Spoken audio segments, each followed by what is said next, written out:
Hi, my name is Philippe Garay and I'm a freshman at UNC. I will be sharing with you the lessons that I have learned from my Anthropology 89 class, Blackness, Race, and Racialization, a multidimensional approach taught by Professor Price. I hope these lessons will give you insight on why you should learn more about the topic and why you should take courses similar to this class. On the first day of class, Professor Price asked us what our concept of race was and what we identified as. Not knowing why or how, I defined race as a social construct. I also identified myself as Asian. As the class progressed, I learned lessons which helped me understand how and why race is socially constructed and how it is continually lived out today. The first lesson that I learned is that the concept of race is part of an unobjectionable human process and is constantly created and changed over time. Many of the early race formation theories were founded on the idea that we as humans have an innate need to classify and organize people based on physical appearances and shared characteristics. Racialization is the extension of racial meaning to a previously unclassified social group. Race does not take into account the multiple dimensions of social identity that occur simultaneously, negatively affecting minority groups. For example, the process of racialization has categorized people of Latin American origin as a color-coded category and caused them to be portrayed as people who are racially inferior.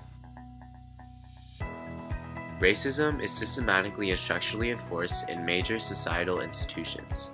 In case of reparations, Coates describes the effects of historical racism in housing policies that are still prevalent today.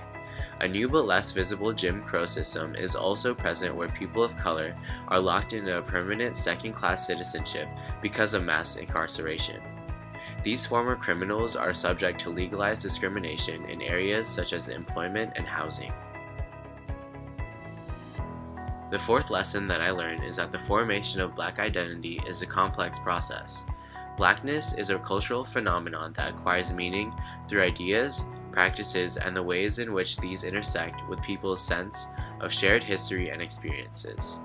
In the article describing the theory of niggersons and its 5 stages, William Cross Jr. explains how it is impossible to discuss Black identity as a representation of only one profile. The last lesson that I realized is that whiteness functions as a normative condition. Tema Okun shared the idea that we are socially conditioned to believe that whiteness is the norm and that those with differences often strive to assimilate. Dyer also points out in his article the prevalence and negative effects of white privilege and how many are oblivious to it.